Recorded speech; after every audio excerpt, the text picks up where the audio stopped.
Guys আমরা শীতের মধ্যে গরমকালে আমরা আসছি।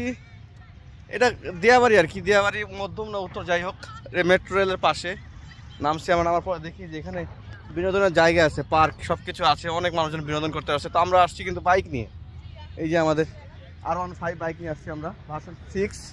হ্যাঁ, আমার ফ্রেন্ড বাইক চালায়, খুব ভালো বাইক চালায়, তার বাইকে করে আসছি ঘুরতে আমরা। বন্ধুরা, যারা তোমরা এই কোলাহল মুক্ত পরিবেশটাকে মানে ভ্রমণ করতে চাও বা উপভোগ করতে চাও, তোমরা কিন্তু চলে আসতে পারো উত্তরা দিয়াবাড়িতে। তোমরা মেট্রো রেলের সহজে কিন্তু এখানে আসতে পারবা। মেট্রো রেলে আসতে তোমাকে উত্তরা সেন্টারে নামতে হবে অথবা উত্তরা দক্ষিণে নামতে হবে। নামার পর সেখান থেকে রিক্সা যোগে বা হেঁটেও যেতে পারবা। তোমরা যারা কায়াকিং করতে চাও, তোমরা চাইলে কিন্তু এখানে কায়াকিং করতে পারো, কায়াকিংয়ের সুযোগ রয়েছে। তো দেখতে পাচ্ছ বেশ কিছু নৌকা দিয়ে অনেকে কায়াকিং করছে।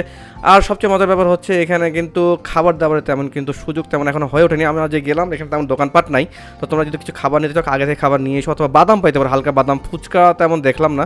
যাই হোক, পরিবেশটা অনেক সুন্দর। একবার মেট্রো রেলের পাশে দেখতেই পাচ্ছ, মেট্রো রেল উপর দিয়ে যাচ্ছে এবং পরিবেশটা কি বলবো, মানে এই মেট্রো রেল যাচ্ছে, সাথে অনেক মানুষজন, একটা ছোট্ট একটা লেক বলতে পারো বা ঝিল বলতে পারো, এর পাশে এত সুন্দর একটা পরিবেশ আসলে পাওয়া মুশকিল। আর পরন্ত বিকেলে সূর্যের যে আলোটা আর পাশের বিল্ডিংগুলো জোস।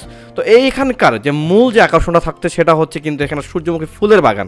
যারা সূর্যমুখী ফুলের বাগানের ছবি তুলে যাওয়া, বিশেষ করে মেয়েরা খুবই পাগল ছবি তোলার জন্য। হয়তো সূর্যমুখী ফুলের বাগান দেখতে পাচ্ছ আমার সামনে, ছোট্ট একটা সূর্যমুখী ফুলের বাগান, সেখানে ফুলের চাইতে মানুষের সংখ্যাই বেশি। তো তোমরা যারা এখানে ছবি তোলার জন্য যেতে চাও তারা কিন্তু মেট্রো রেলে যেতে পারবা, চাইলে সিএনজি নিয়ে যোগাযোগ যেতে পারো, অথবা বাসেও যাওয়ার সুযোগ রয়েছে। তোমাকে যেতে হবে উত্তরা থেকে, তোমাকে যেতে হবে সেই জায়গাতে দিয়াবাড়িতে।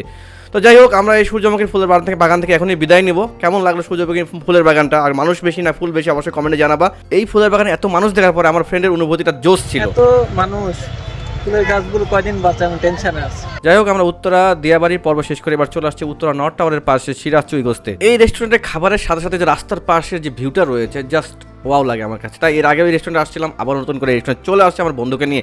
তো বলতে বলতে কিন্তু আমাদের এই খাবার চলে আসছে সামনে, কিন্তু ঘি দিয়ে দিল। জাস্ট এই ঘিয়ের ফ্লেভারটার সাথে যে খাবারগুলো রয়েছে, গরুর রেজালা, তারপরে বলবো যে এখানকার যে ডাল রয়েছে, একটা স্পেশাল ডাল, সেই সাথে সালাদ, তারপর একটা রয়েছে অস্থির লেভেলের চাটনি বলবো এটাকে। তো সব কিছু মিলাই কিন্তু জাস্ট ওয়াও। আমার কাছে এই সবগুলো খাবারই সবসময় ভালো লেগেছে, এর আগেও খেয়েছি, আবারও খেতে চলে আসছে। যাই হোক, এই খাবারের সাথে সাথে কিন্তু আমরা এখান থেকে বিদায় নিচ্ছি ব্লগ থেকে।